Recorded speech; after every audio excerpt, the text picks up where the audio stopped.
Okay, so now that you are prepared with either with your paper or your Post-its, now we need to start some thumbnail sketches. So we're going to go over the requirements. You're going to draw at least 4 of them, and they can be from the same location or different places. So you've got your brainstormed list of locations. I think the ones that I am kind of going towards is Hogwarts, and you can even write them right here at the top of your paper.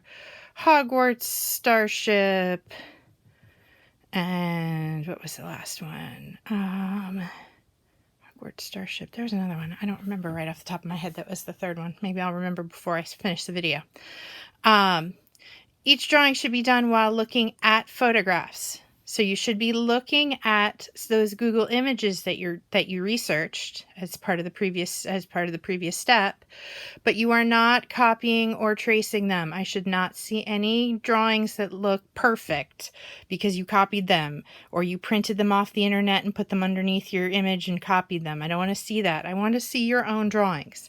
And just like the artist renderings, they don't have to be realistic.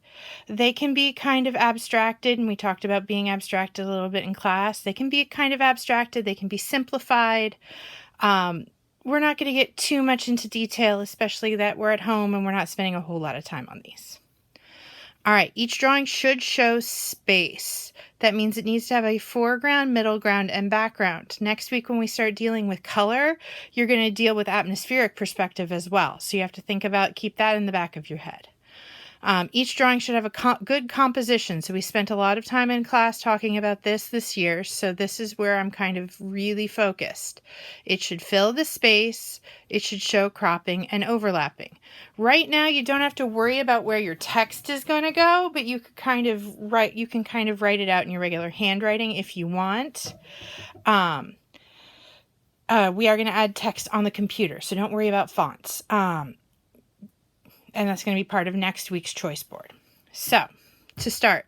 Now, all of these on my paper are set up horizontally or vertically. You could also turn your paper, so you could do one horizontally or some of them horizontally. That's fine. Same deal over here. If I'm drawing on this, I could draw it this way or this way. It doesn't really matter for our final piece. So, I'm going to start with my Hogwarts one. Because that's kind of the images that I've been looking at and have in my brain. So what I'm going to do is, so Hogwarts is kind of, especially in the movies, Hogwarts is on a hill. So the hill gives me my middle ground. So I am starting with my middle ground. You can either start with your middle ground or your foreground. I would not recommend starting with your background. So I would pick which one you're starting with. I'm putting my main idea, my Hogwarts castle with its towers.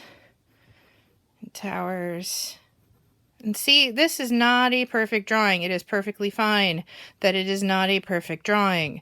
We are just brainstorming a composition. So I've got my Hogwarts castle, and then I think I'm going to have kind of in my foreground, I'm going to have the lake.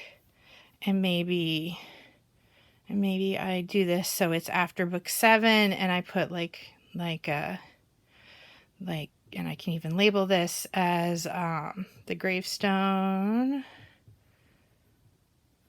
of and my brain just drew a blank because it's late at night and I don't remember. Dumbledore's gravestone and Dumbledore's grave. So I could look up some images for that. So that's kind of my foreground. I could even have some mermaids popping out here to give a little bit more interest. And then behind it, I can have kind of a mountain range going. And there's my background, and maybe the forest is back here. So I got my forest back here. So I have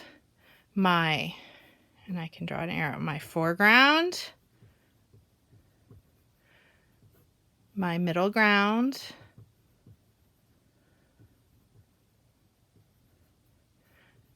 and my background.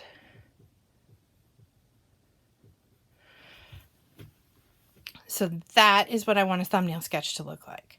Nothing too detailed. just done in pencil. This is not in pen. This is pencil. It's mechanical pencil. It doesn't matter if you have to erase, it's fine. Nothing too detailed. I was looking at my Google images so, to figure out my spacing. You can always label things so that your reviewers can know what you're talking about. And I can even label this as Hogwarts so that they know. I can even say this is the castle. So if something is kind of rough, it's okay. You can label things on this one. And I can even say mermaids.